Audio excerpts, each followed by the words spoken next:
Assalamu alaikum wa rahmatullah. Dear learners and viewers, how are you? I hope you are well. Alhamdulillah, I am also well. This is Abdul Bari. Welcome to my channel English Motivation 21. Today I would like to talk a most important topic. Today's topic, some special phrases or words. Let's get started and enjoy today's class. Some special phrases or words. এটা হচ্ছে HSC একটি গুরুত্বপূর্ণ অধ্যায় বা chapter. এটা Dhaka board 2019 এবং Rajshahi board 2019 এর প্রশ্ন নিয়ে আমি আজকে তোমাদের বিস্তারিত কথা বলবো। আর এটা কোশ্চেন নাম্বার 3 এ থাকে, মার্কস থাকে 0.5 কিন্তু 10 = 5, অর্থাৎ টোটাল মার্কস হচ্ছে 5, প্রতিটা গ্যাপ থাকবে 10 আর প্রত্যেক গ্যাপের জন্য 0.5 করে মার্কস। এই বক্সে দেওয়া থাকবে তোমার 10টি ফ্রেজ অথবা ওয়ার্ড, আর তোমাকে বাক্যের অর্থ বুঝে সেটা লিখতে হবে। কিন্তু মজার বিষয় হচ্ছে আমি তোমাদের অর্থ না বুঝেই তুমি কিভাবে পারবে, তুমি যতই দুর্বল হও না কেন 5-এ 5 কীভাবে পাওয়া যায় সেই বিষয়ে আজকে আমি তোমাদের মজার কিছু টিপসের কথা বলবো। ইনশাআল্লাহ সেগুলো তুমি আয়ত্ত করতে পারলে অনায়াসে তুমি 5-এ 5 পেয়ে যাবে। চলো আমরা শুরু করি। এখানে আছে অ্যাজিভ আর অজবন। আমি অর্থ জানি না, এখন আমি কিভাবে উত্তর করব? হ্যাঁ বন্ধুরা, একটু খেয়াল করো কথাটা। গ্যাপের পূর্বে যদি প্রেজেন্ট ইনডিফিনিট থাকে এবং পরে পাস্ট ইনডিফিনিট, গ্যাপের পূর্বে কি প্রেজেন্ট ইনডিফিনিট পরে পাস্ট ইনডিফিনিট, তাহলে ওখানে হবে অ্যাজিভ। তাহলে এখানে দেখো সি অ্যাক্টস, সে কাজ করে বা ভান করে বা ছলনা করে। সি ওয়ার ম্যাড, সে এমনভাবে কাজ করে যেন সে পাগল ছিল। তাহলে আমরা যে নিয়মটা শিখলাম যে গ্যাপের পূর্বে যদি প্রেজেন্ট ইনডিফিনিট এবং পরে পাস্ট ইনডিফিনিট থাকে কী বসাতে হবে ওখানে? অ্যাজিভ।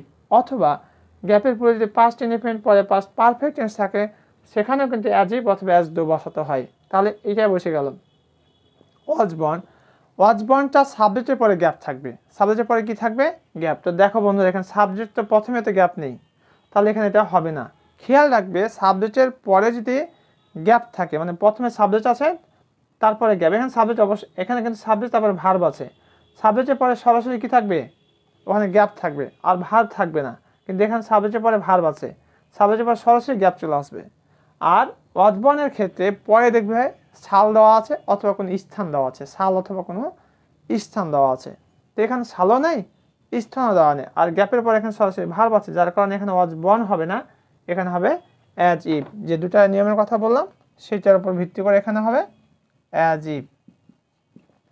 তাহলে অ্যাজ ইফ কখন হবে আমি একটু বলি, মনোযোগ দিয়ে শুনি। গ্যাপের পূর্বে প্রেজেন্ট ইনডিফিনিট টেন্স, পরে পাস্ট ইনডিফিনিট টেন্স, তাহলে কি হবে? অ্যাজ ইফ অথবা অ্যাজ ডো। যদি অ্যাজ ডো থাকতো তাহলে সেটা হতো। গ্যাপের পরে যদি পাস্ট ইনডিফিনিট হয় পরে হয় পাস্ট পারফেক্ট টেন্স, তাহলে এখানে কি হবে? অ্যাজ ইফ অথবা অ্যাজ ডো। এই দুটো যদি স্মরণ রাখতে পারো তাহলে তোমার অ্যাজ ইফ এবং অ্যাজ ডো নিয়ে কোনো দিনই তোমার প্রবলেম হবে না। এইভাবে করে আমরা ঢাকা বোর্ড 2019 এবং রাজশাহী বোর্ড 2019-এর প্রশ্ন বিশ্লেষণ করব। মিস না করে চলো বন্ধুরা আমরা প্রথম থেকে ক্লাসটি ভালোভাবে মনোযোগ দিয়ে উপভোগ করি।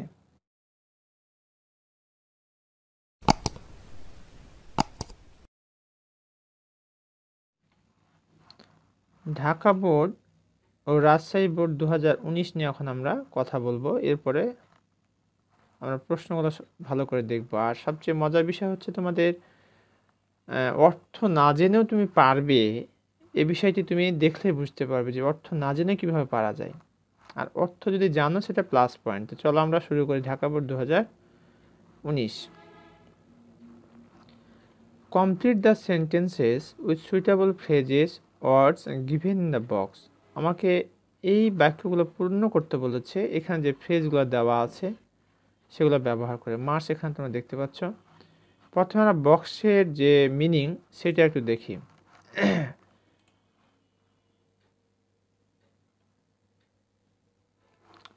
দেখো, would you mind, would you mind বলতে কারোকে রিকোয়েস্ট করা হয়। দেয়ার সেখানে অ্যাজ সুন অ্যাজ যত শীঘ্রই, অজবর্ন কোন জন্মগ্রহণ করার ক্ষেত্রে এটা অজবর্ন ব্যবহার হয়ে থাকে। ইট ইজ হাই টাইম, এটা সবচেয়ে ভালো সময়। অ্যাজ ইফ যেন, উড রাদার দুটির মধ্যে কোনো একটিকে বেশি পছন্দ করার ক্ষেত্রে উড রাদার ব্যবহার করা হয়। আনলেস যদি না।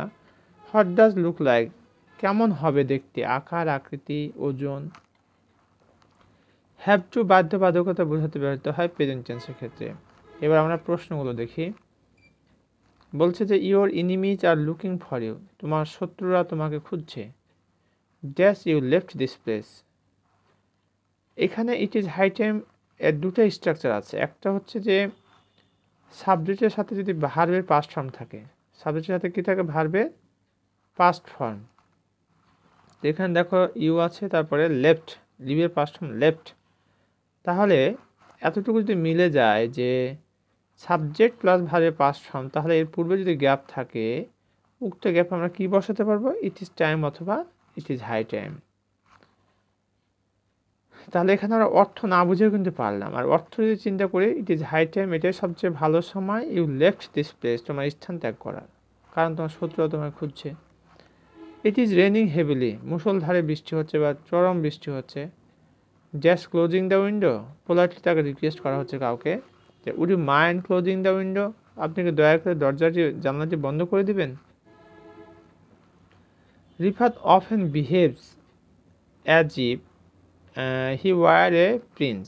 একটি বিষয় খেয়াল করতে হবে, অ্যাজ ইফ যেখানে ব্যবহৃত হয়, এই গ্যাপের পূর্বে যদি তোমরা দেখো যে প্রেজেন্ট ইনডিফিনিট টেন্স আছে এবং পরে আছে পাস্ট ইনডিফিনিট। কয়টা টেন্সের কথা বললাম, দুটি টেন্সের কথা আমি বলেছি, একটা হচ্ছে প্রেজেন্ট ইনডিফিনিট আর একটা আমি বলেছি পাস্ট ইনডিফিনিট। এতটুকু যদি তুমি কমন পেয়ে যাও যে গ্যাপের পূর্বে প্রেজেন্ট ইনডিফিনিট, পরে পাস্ট ইনডিফিনিট, তাহলে ওখানে কি বসাতে হবে, অ্যাজ ইফ বসাতে হবে। তো এখানে আমরা দেখতে পাচ্ছি যে রিফাত অফেন বিহেভস, রিফাত প্রায় ব্যবহার করে অ্যাজ ইফ যেন হি ওয়ার এ প্রিন্স, সে রাজপুত্র ছিল। It becomes very difficult for me two tolerate him, it becomes very difficult, এটা খুবই কষ্টকর, ফর মি আমার জন্য, টু টলারেট হিম তাকে সহ্য করা। Humayun Ahmed was a teacher, author, dramatist and film maker. Humayun Ahmed ছিলেন শিক্ষক, লেখক, নাট্যকার এবং চলচ্চিত্রকার। He dash on 30 November 1948। যদি তোমরা দেখো গ্যাপ, এটা একটা গ্যাপ, গ্যাপের পূর্বে যদি দেখো সাবজেক্ট আছে এবং তারপরে সাল দেওয়া আছে অথবা জন্মস্থান দেওয়া আছে, তাহলে ওখানে আমরা কি বসাই দেব, ওয়াজ বর্ন। এখানেও আমরা অর্থ না বুঝেই কিন্তু পারি। কিভাবে, যে আমরা দেখো গ্যাপের পূর্বে সাবজেক্ট আছে কিনা আর পরে কোনো জন্ম তারিখ বা সাল দেওয়া আছে কিনা, এতটুকু মিললে সেখানে আমরা কি বসাই দেব, was born. Dash you work hard you will not make a good result. Unless you work hard, যদি তুমি কঠোর পরিশ্রম না করো, you will not make a good result, তুমি ভালো রেজাল্ট করতে পারবে না। এখানে যে আনলেস শব্দটি বসানো হয়েছে দেখো গ্যাপে, এই গ্যাপে কিন্তু এটা বসবে। যতগুলো এখানে রং করা দেখতে পাচ্ছ সবগুলো কিন্তু গ্যাপে বসবে। আমি সাইডে বসিয়েছি এই কারণেই, সেখানে বসলে তোমার বুঝতে একটু কষ্ট হবে। এটা বসবে গ্যাপে আর কি। আর পরীক্ষায় শুধু উত্তরটুকু লিখবে। আনলেস যুক্ত ক্লজটা কখনো নেগেটিভ করা যায় না, কারণ আনলেস শব্দটা নিজেই নেগেটিভ, এর অর্থ হচ্ছে যদি না। আনলেস ইউ ওয়ার্ক, যদি তুমি কঠোর পরিশ্রম না করো, you will not make a good result, তুমি ভালো রেজাল্ট করবে না। I dash resign my job than tolerate injustice. একটি বিষয় খেয়াল করবে ডিয়ার ভিউয়ার্স, যে গ্যাপের পরের অংশটুতে যদি দেন কথাটা থাকে, কি থাকে, দেন, তাহলে ওখানে উড রাদার বসাই দেবে। এত বোঝার দরকার নেই। আর যদি বুঝতে পারো, বুঝতে চাও, that's better for you. I would rather resign my job than tolerate injustice. আমি অন্যায় সহ্য করব না, আমাকে যদি রিজাইন দিতেও হয় চাকরি। দেখো, I would rather resign my job, আমি আমার চাকরি ছেড়ে দেবো, দেন টলারেট ইনজাস্টিস, তবুও কি সহ্য করবো না, ইনজাস্টিস, অর্থাৎ অমানবিক কিছু কাজকাম, আমরা অন্যায় কোনো কাজকাম সহ্য করা হবে না। আই হ্যাভ মোরাল কারেজ, আমার নৈতিক উৎসাহ আছে, to raise voice against injustice, ইনজাস্টিসের বিরুদ্ধে আমার কণ্ঠস্বর উঁচু করার সাহস আছে। সান বলছে dash a satellite look like, এই যে একটা গ্যাপ, এটা একটা গ্যাপ, কয়টা গ্যাপ, দুটা গ্যাপ, দুটা গ্যাপ থাকলে what does look like, what does look like. এখানে খেয়াল করো যে এখানে দুটো আছে, আর কোথাও কি আছে, নাই, তাহলে এটা সহজ, এটা একটা অংশ, এটা একটা অংশ। আর এখানে আমরা দেখতে পাচ্ছি দুটি অংশ ফাঁকা রয়েছে। What does a satellite look like, অর্থাৎ একটা স্যাটেলাইট দেখতে কেমন। ফাদার বলছে I have heard of it but never got a chance to see it, আমি শুনেছি কিন্তু দেখার কখনো সুযোগ হয়নি। Okay, we inform the police, আমরা পুলিশকে জানালাম, as soon as the incident took place, যত দ্রুত ঘটনা ঘটলো তত দ্রুত আমরা পুলিশকে জানালাম। But the police did not arrive even after 2 hours, কিন্তু পুলিশ 2 ঘন্টা পরেও আসেনি। এখানে খেয়াল রাখবে গ্যাপের পূর্বে যে টেন্স আছে, যে টেন্সে যে ক্লজ আছে, পরেও কিন্তু একই টেন্সে একই ক্লজ থাকে। দেখো, উই ইনফর্ম দ্য পুলিশ কোন টেন্স? Past indefinite. পরে কোনটা? দ্য ইনসিডেন্ট টুক প্লেস, এটাও পাস্ট ইনডিফিনিট। অর্থাৎ গ্যাপের পূর্বে এবং পরে যদি একই ধরনের টেন্স থাকে তাহলে সেখানে অ্যাজ সুন অ্যাজ হবে। অর্থ বুঝো আর নাই বুঝো আর কি। Our society is full of bad persons, আমাদের সমাজ দুষ্ট লোকে ভরপুর। We dash remain aware of them, we have to remain aware of them, তাদের সম্পর্কে আমাদের কী থাকতে হবে? সচেতন। এই হ্যাভ টু শব্দটি বা ফ্রেজটি গ্যাপের পরে যদি ভার্বের প্রেজেন্ট ফর্ম থাকে, গ্যাপের পরে কি থাকে? ভার্বের প্রেজেন্ট ফর্ম, তাহলে ওখানে আমরা হ্যাভ টু চিন্তা করবো আর কি। তবে অবশ্যই সাবজেক্টটি এখানে থার্ড পারসন সিঙ্গুলার নাম্বার হওয়া যাবে না। That is a blue hue and cry on the road, there is a hue and cry. Hue and cry একটা ফ্রেজ, এর মানে হচ্ছে শোরগোল, গন্ডগোল। On the road, something must have happened, অবশ্যই কিছু একটা ঘটেছে। আমরা এবার রাজশাহী বোর্ড 2019 সালে প্রশ্নটি দেখব। Complete the sentences with suitable phrases or words given in the box. 0.5 গুণ 10 = 5। হ্যাড বেটার, বরং ভালো। লেট অ্যালোন, ভাবা যায় না বা চিন্তা করা যায় না। হোয়াট ডাজ লুক লাইক, অর্থাৎ দেখতে কেমন, বিশেষ করে আকার, আকৃতি, ওজন। অ্যাজ সুন অ্যাজ, যত দ্রুত সম্ভব। অ্যাজ ইফ, যেন। দেয়ার, সেখানে। উড ইউ মাইন্ড, কোনো কিছু পোলাইটলি রিকোয়েস্ট করার ক্ষেত্রে উড ইউ মাইন্ড ব্যবহৃত হয়। উড রাদার, দুইয়ের মধ্যে কোনো একটাকে বেশি গুরুত্ব দেওয়া বা পছন্দ করা ক্ষেত্রে উড রাদার বসে। ইট, আজ বর্ন, জন্মস্থান বা জন্মগ্রহণ। আবার স্প্রিং ইজ ভেরি চার্মিং, আমাদের স্প্রিং, বসন্তকালটা কি? Is very charming. During spring various kinds of flowers Bloom, বসন্তকালে অনেক ফুল ফুটে। It seems that everything has got a new life. It seems, মনে হয়, that everything has got a new life, একটা নতুন জীবন পেয়েছে। এখানে দেখো, সিমসটা হচ্ছে থার্ড পারসন সিঙ্গুলার নাম্বার, যখন সাবজেক্টটি হবে তখনই এটা সিমসটি হয়। তাহলে সিমসকে খেয়াল করে বা বুঝে আমাকে এখানে সাবজেক্টটা নিতে হবে, যেন থার্ড পারসন সিঙ্গুলার নাম্বার হয়।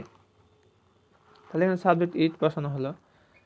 বেবি বলছে, mom, what does an owl look like, অর্থাৎ বেবি বা তার মাকে জিজ্ঞাসা করছে, what does an owl look like, একটা পেঁচা দেখতে কেমন। আউল মানে হচ্ছে পেঁচা। এখানে একটা গ্যাপ, এখানে কয়টা গ্যাপ? দুটা গ্যাপ। আর এখানে এই একটা অংশ, এই একটা অংশ, দুটা। এখানেও তোমরা দেখবে যে দুটো অংশ রয়েছে, এটা একটা, এটা একটা। তাহলে অনায়াসে এই দুটা গ্যাপ থাকলে সেখানে আমরা কি বসাই দেবো? What does look like. Don't disturb me, আমাকে বিরক্ত করো না। You dash leave me alone at this moment, you had better leave me alone at this moment. Had বেটারটা কখন হয়? সাবজেক্টের পরে যদি দেখো যে গ্যাপ, তারপরে ভার্বের প্রেজেন্ট ফর্ম আছে, অর্থাৎ গ্যাপের পরে যদি ভার্বের প্রেজেন্ট ফর্ম থাকে সেখানে আমরা কি বসাবো? Had better. সেখানে সাবজেক্ট যেই হোক না কেন, ফার্স্ট পারসন হোক আর সেকেন্ড পারসন হোক আর থার্ড পারসন হোক, আমরা যদি দেখি গ্যাপের পরে ভার্বের প্রেজেন্ট ফর্ম আছে তাহলে ওখানে কি বসাই দেবো? Had better. The poor man dash stuff than big, গ্যাপের পরে যদি দ্যান এই শব্দটি দেখতে পাও তাহলে সেখানে আমরা উড রাদার বসাই দেবো। অর্থ বুঝাবুঝি আমাদের খুব একটা প্রয়োজনই হবে না। Dash exist no life on Mars, there exist no life on Mars. Okay. Dash taking tea with me, dash taking tea with me, আমার সাথে চা গ্রহণ করবেন, মানে পোলারটি তাকে বলা হচ্ছে আর কি। Would you mind taking tea with me, আপনি আমার সাথে চা গ্রহণ করবেন। ওকে, এটা একটা খেয়াল করবে, গ্যাপের পরে যদি ভার্বের সাথে প্রেজেন্ট ফর্মের সাথে আইনে যুক্ত থাকে এবং শেষে কোশ্চেন মার্ক থাকে, এই দুটি কথা, গ্যাপের পরে ভার্বের সাথে আইনের যোগ এবং শেষে কি মার্ক? কোশ্চেন মার্ক, এতটুকু যদি কমন থাকে তাহলে ওখানে কি বসাবো আমরা? Would you mind. Sir Walter Scott was both a poet and a novelist, Sir Walter Scott ছিলেন একজন কবি এবং উপন্যাসিক। হি ড্যাশ ইন 1771, তিনি 1771 সালে কি করেছেন? জন্মগ্রহণ করেছিলেন।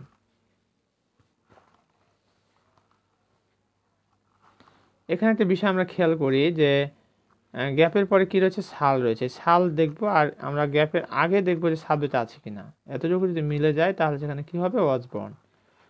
সি এক্সড ড্যাশ সি ওয়ার ম্যাড, এই গ্যাপের পূর্বে দেখো প্রেজেন্ট ইনডিফিনিট টেন্স এবং পরে পাস্ট ইনডিফিনিট টেন্স। গ্যাপের পূর্বে যদি প্রেজেন্ট ইনডিফিনিট এবং পরে পাস্ট ইনডিফিনিট থাকে তাহলে ওখানে কি হবে? অ্যাজ ইফ বসাতে হবে। Dash we reach the station the train started, তোমাদের একটা বিষয় স্মরণ রাখতে হবে। অ্যাজ সুন অ্যাজ বসে মূলত যখন দুটি ক্লজ একই টেন্সে থাকে। দেখো উই রিচ দ্য স্টেশন কোন টেন্স? Past indefinite tense. আর এটা দ্য ট্রেন স্টার্টেড, এটাও পাস্ট ইনডিফিনিট। তার দুটি ক্লজ যখন একই টেন্সে থাকে তখনই মূলত অ্যাজ সুন অ্যাজ বসে থাকে। আর বাংলা অর্থটা হচ্ছে as soon as we reach the station, যত তাড়াতাড়ি আমরা স্টেশনে পৌঁছলাম দ্য ট্রেন স্টার্টেড, ট্রেন ছেড়ে দিল। He did not even see a hill, সে পাহাড় দেখে নাই। Let alone a mountain, a hill হচ্ছে ছোট, পাহাড় একে বলছে হিল পর্বত, আর মাউন্টেন হচ্ছে পর্বত আর কি, হিমালয় পর্বত, বড় বড় যে পর্বত সেটাকে মাউন্টেন বলা হয়েছে এখানে। তো এতক্ষণ পর্যন্ত আমরা দুটি বোর্ডের প্রশ্ন দেখলাম, একটি হচ্ছে তোমার রাজশাহী বোর্ড 2019 এবং আরেকটি বোর্ড দেখলাম আমরা ঢাকা বোর্ড 2019। আশা করছি তোমাদের এই দুটি বোর্ডে কোনো একটা প্রবলেম থাকার কথা নয়। এরপরে যদি কোনো সমস্যা থেকে থাকে কমেন্ট করে আমাকে জানিয়ে দাও কী ধরনের সমস্যা ফেস করেছো। ইনশাআল্লাহ I will try my best to provide your comment reply. Thank you very much for watching this video. Assalamu alaikum wa rahmatullah.